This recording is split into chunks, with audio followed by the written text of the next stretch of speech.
Hey, what's going on, guys? This is Alex Cook. So I got a new video that I want to talk about what's been happening with Chainlink recently. And also want to talk, first of all, about the crypto market in general. And then I'm going to talk about the announcement that I want to hear, but we have not heard yet. So let's get into it. So first of all, last 72 hours, let's just call it what it is. It's been a complete train wreck across the market. It's been a dumpster fire. So we've seen this happen before, that when Bitcoin sneezes, the entire market gets sick. And Chainlink's been selling off. Really, everybody's been selling off. Now, Chainlink also been selling off after its big run-up with the Coinbase announcement, which I think long-term is definitely great news, having another liquidity provider. But usually whenever something goes completely straight up, it tends to reverse to some degree. Now, I'm not a trader.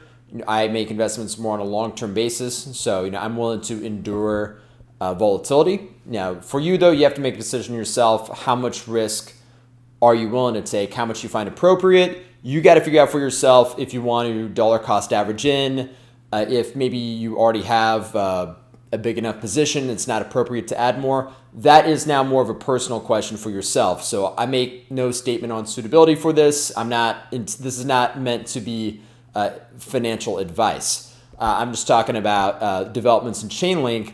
You got to figure out on your own how this is going to apply to your personal financial situation. So one key development that I think has got kind of lost in the noise is a Chainlink's announcement with BraveNewCoin. So what they do is they provide data on crypto markets to traditional financial players like Nasdaq. So some things got taken out of context here. Is that some people took this out of context and thinking that this now means that Chainlink can provide Nasdaq stock prices in its oracles to make smart contracts be able to trade off this, which that is the use case we're aiming for. That is the end goal that we're aiming for, the end use case. But that's been taken out of context. I haven't seen that yet. So the announcement that I want to see is literally just that. We haven't seen it yet, but look, one of these many startups that Oracle says they're working with, that the guy Fernando, who he's kind of turned into a meme himself, has announced that in September we're going to start seeing some more information on it. I want to see one of them make that announcement, that we are now going to put LIBOR rates onto a Chainlink Oracle. We are going to put S&P 500 settlement prices. We're going to put crude oil or natural gas future settlement prices in a Chainlink Oracle. So we're going to put stock prices in a Chainlink Oracles, because this is now going to turn this from whiteboard theoretical to now companies starting to think, hey, we can actually make this happen. Which then that gets to us to our final end goal announcement, or at least a very bullish one, which is I want to hear someone like JP Morgan or Cantor Fitzgerald announce that they're going to start experimenting with smart contracts that are Ethereum based, or I don't even care. It could be EOS based, Cardano. I don't even care. I want to see them experiment with derivatives on the blockchain, because who do I think is going to use? Who do I think they're going to use for their data? I personally think they're going to use Chainlink. I could be wrong, but this is why I have an investment with them. So to recap, the last 72 hours, well, the last week has been a mess in the crypto market.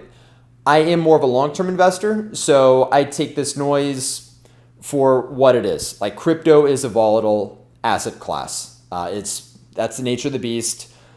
It is what it is. But I do think that some of these potential bullish catalysts for Chainlink have kind of got swept under the rug, but there is still more to be done. So what I would like to see in the announcements in September at Oracle Code 1 is someone working on something to provide things like LIBOR rates, like future settlement prices, because this is now going to make the idea of smart contract derivatives a lot more feasible and a lot more appealing for companies to latch onto. So if you enjoy this content, hit subscribe for more. I like making videos that are concise and to the point. So if you like my kind of style, hit subscribe. I'm not really a big fan of a long-winded rant where I read through the whole coin market cap thing, reading off, every random nuance. I'd rather go for quality rather than just sheer quantity of content. That's why I don't necessarily post as much, but I want to post when there's something that's relevant and timely. So if you enjoy this kind of content,